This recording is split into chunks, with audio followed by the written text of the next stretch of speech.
Okay 3.4 हम लोग चालू कर रहे हैं। तो यहाँ पे पहला जो सम है उसमें उन्होंने दिया है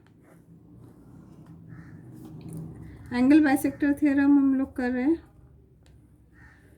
नाम दिया है एक्स वाई जेड और ए दिए। हाँ, तो कभी भी सॉल्यूशन करने के टाइम उन्होंने क्या दिया वो पहले लिखना है। पॉइंट ए, पॉइंट क्या कर रहे हैं, लाइज ऑन बाइसेक्टर, बाइसेक्टर है ना ये, तो bisector of angle X Y Z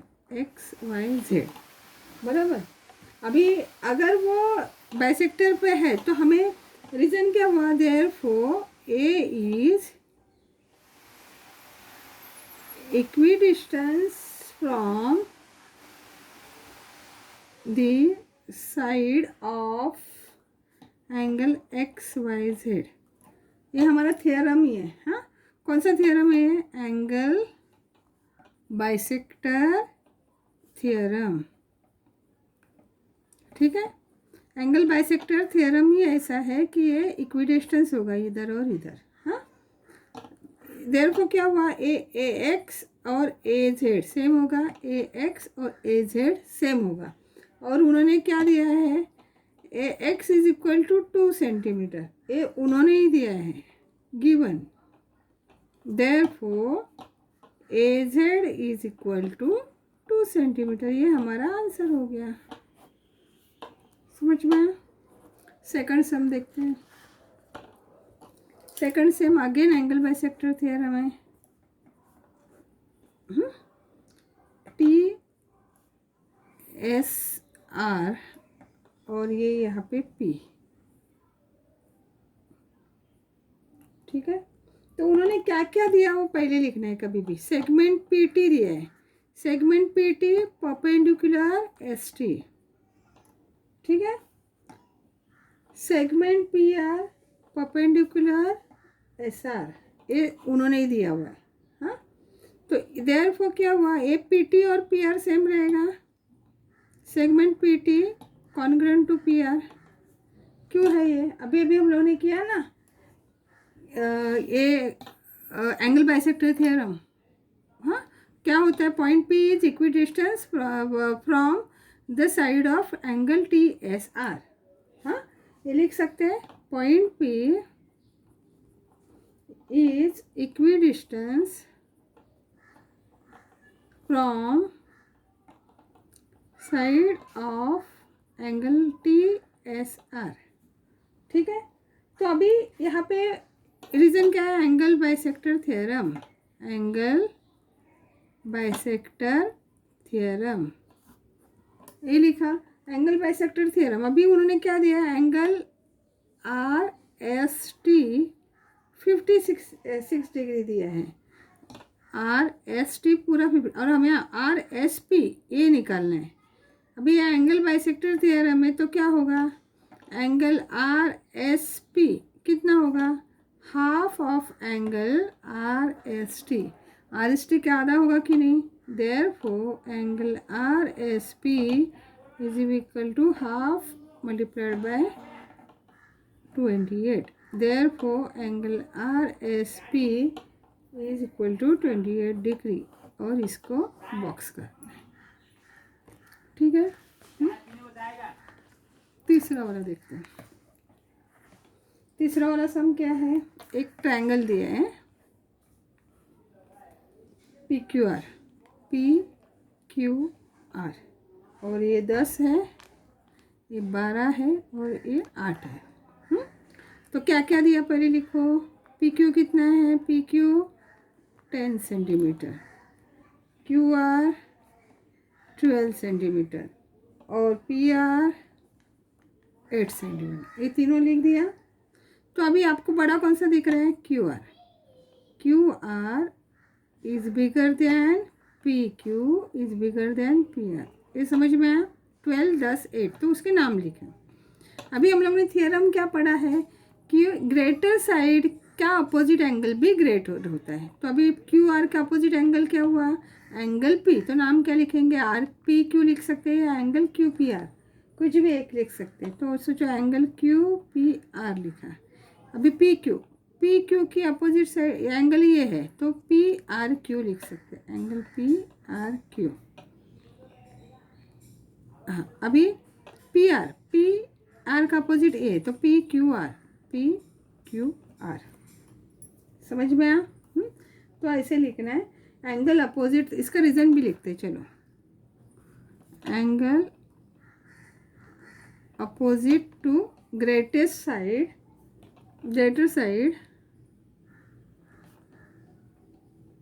is greater. बड़े साइड के सामने का एंगल भी बड़ा ही होगा।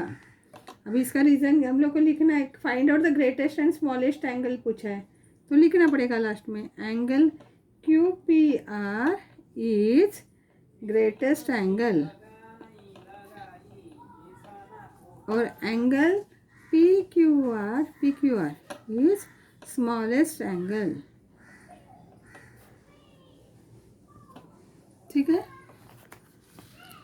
अभी फोर्थ वाला क्या है? वापस एक ट्रायंगल दिया है पी एफ ए एन और यहाँ पे 80 दिया है और यहाँ पे 40 दिया है। हाँ, तो अभी क्या दिख रहा है? Triangle F A N. अभी हमें ए फाइंड आउट करना पड़ेगा पहले तो angle F plus angle A plus angle N is equal to 180। ये करेक्ट है? क्या लिखेंगे? Sum of angles of triangle is 180। अभी एंगल एफ कितना है? 80। एंगल ए कितना है? 40 प्लस एंगल एन कितना है? पता नहीं, इज इक्वल टू 180। तो 120 plus angle N is equal to 180। तो angle N is equal to 180 minus 120। Angle 1 is equal to 60। तो यहाँ पे हमें मिला 60। हाँ, तो अभी एंगल वाइज हम लोग लिखेंगे तो क्या होगा? एंगल एफ 80 है, तो angle F is bigger than angle N is bigger than angle A. ये मिल गया। अभी हमें साइड लिखना है, तो एफ का अपोजिट साइड क्या? A N. Bigger than N के अपोजिट साइड क्या? F A. और ए के opposite side F N. A लिख दिया। रीजन भी लिख दो। Side opposite to greater side is greater. ये लिख दिया। अभी हमें क्वेश्चन क्या है कि कौन सा ग्रेटेस्ट साइड है और कौन सा? तो ए एन मिला हम लोग को। A N is greatest side. और कौन सा है? लास्ट वाला कौन सा है? एफ एन, है ना? तो F N is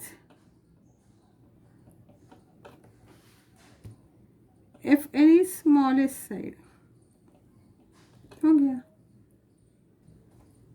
okay, fifth question है prove that equilateral triangle is equiangular. तो पहले इक्विलेटरल ट्रायंगल निकाल देते हैं, ए बी सी। अभी इक्विलेटरल ट्रायंगल मतलब तीनों साइड सेम, और हमें प्रूव क्या करना है? वो इक्विएंगुलर मतलब सबके एंगल भी सेम होंगे, ये हमें प्रूव करना है। हाँ, तो पहले गिवन लिखना पड़ेगा। गिवन क्या है? Triangle A B C is equilateral. ये तो उन्होंने दिया है, राइट। अभी हमें प्रूव करना है। क्या प्रूव करना है? Angle A B C is equiangular. ये हमें प्रूव करना है। ठीक है, तो प्रूफ में जाते हैं हम लोग। अभी प्रूफ बनाना करना चालू कर देते हैं। प्रूफ में आपको क्या बताएंगे? In A B C. अभी इन ए बी सी क्या है? Segment A B congruent to segment A C. A B और ए सी सेम है। हाँ, अगर क्यों है? रीजन भी लिखो। Side of equilateral triangle. हाँ, ये हो गया। तो अगर ए इक्विलेटरल ट्रायंगल और साइड इक्वल है, इसका मतलब ए एंगल और ए एंगल सेम है। Therefore angle A B C congruent to angle A C B. A B C और ए सी बी सेम हो गया। हाँ, क्यों हो गया? दो साइड सेम है तो दो एंगल सेम होते हैं कि नहीं? कौन सा थ्योरम है? Isosceles theorem, solace theorem. ठीक है, अभी इसको हम लोग एक नाम देते, एक नंबर देते 1। वैसे भी दूसरा सेगमेंट लेते हैं। In triangle A B C, A C congruent to B C भी लिख सकते हैं। A C congruent to B C, अगर A C congruent to B C है तो ये एंगल और ये एंगल सेम होगा, है ना। इसका भी लिखने का है, क्या है? Side of equilateral triangle. Therefore A C और बी सी में angle A B C congruent to angle B A C, A angle और ए एंगल तो बी ए सी। ठीक है, ये दूसरा स्टेटमेंट हम लोग को मिल गया। तो अभी क्या होगा, देखो पहला स्टेटमेंट में ए B C A C B से है और ए बी सी बी ए सी से भी है, तो इसका मतलब ही क्या हुआ? Therefore angle A B C congruent to angle A C B congruent to angle B A C. A B C A C B से हो गया और बी ए सी, तो A B C A C B और B A C हो गया। हम लोग चाहिए तो लिख सकते हैं फ्रॉम 1 and 2, ये रीज़न भी लिख सकते हैं। और देयरफॉर अभी इक्वल हो गया ना सब, तो हम लोग ने प्रूव किया ए बी सी इज इक्विएंगुलर, हो गया, प्रूव कर दिया हम लोग ने। सिक्स्थ वाला क्या सम है? Prove that if the bisector of triangle B A C of A B C is perpendicular to side B C, then A B C is an isosceles triangle. A B C D perpendicular बोला ना, तो अभी हम लोग proof करते हैं। Proof क्या है? In triangle A D B and triangle A D C, A और ए। ठीक है, अभी इसमें क्या क्या है? तो angle B A D congruent to angle C A D, B A D और सी ए डी मतलब ए वाला।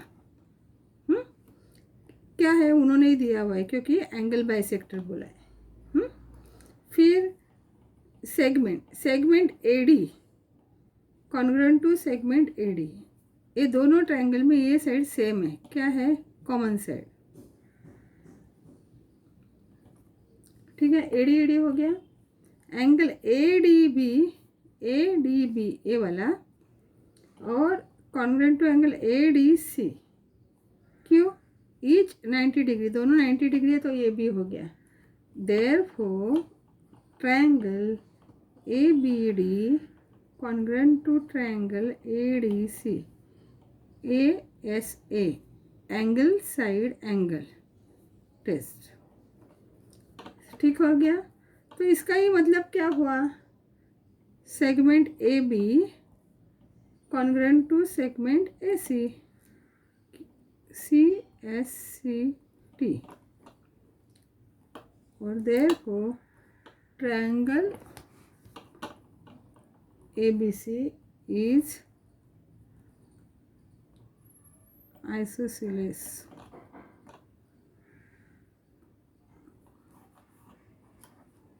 समझा ये? वापस एक बार भी देखो, इन ए डी बी यहाँ पे ए बी सी ट्रायंगल दिया है और ये परपेंडिकुलर बोला है, तो परपेंडिकुलर बोला है और यहाँ पे बाइसेक्ट हुआ, क्वेश्चन ही वैसा है। If the bisector of B A C का बाइसेक्टर बोला है उन्होंने, of A B C perpendicular है इसको, तो ये आइसोसेलेस ट्रायंगल है, ये हमें प्रूव करना था। ठीक है, तो यहाँ पे बाइसेक्टर है करके ये दो एंगल सेम, एक कॉमन साइड इसके लिए सेम और यहाँ पे 90 सेम, तो ए एस ए। ठीक है, 7th वाला देखते हैं।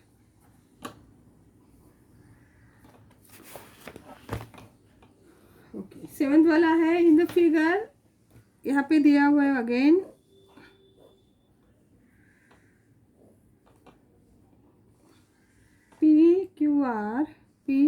क्यू आर और एस। हाँ, यहाँ पे पी आर और पी क्यू सेम है, तो क्या क्या दिया है, ये और ये सेम है। And show that P S is greater than P Q से वो ज़्यादा है, वो दिखाना है। ठीक है, तो in triangle P Q R segment P Q congruent to segment P R. तो क्या है, ये इन्होंने दिया हुआ है, गिवन है, उन्होंने दिया है ना। तो इसका मतलब क्या हुआ, अगर ये और ये सेम है, इसका मतलब एंगल भी सेम होंगे। आइसोसेलेस ट्रायंगल है इसके लिए, तो angle P R Q congruent to angle P Q R क्या है, आइसोसेलेस ट्रायंगल। ठीक है, अभी पी आर क्यू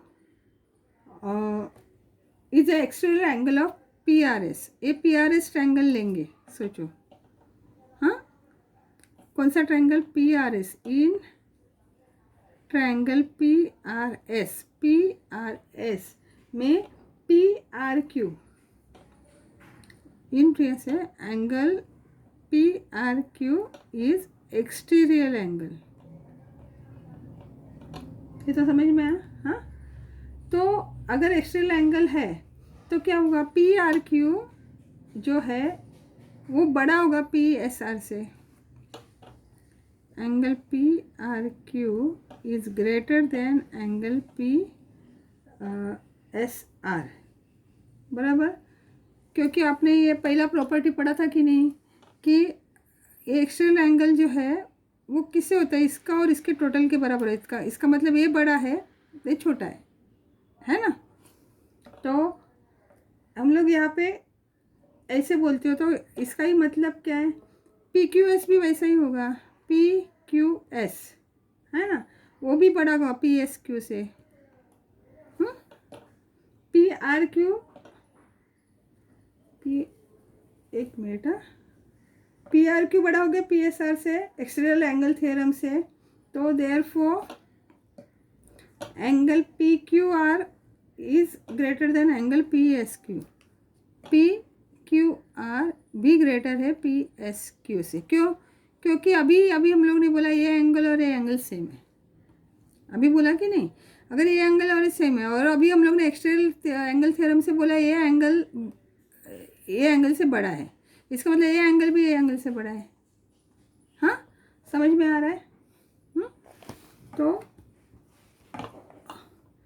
अभी ये हो गया, तो हम लोग क्या लिख सकते हैं, अभी दूसरा लिखते हैं। In triangle P Q S,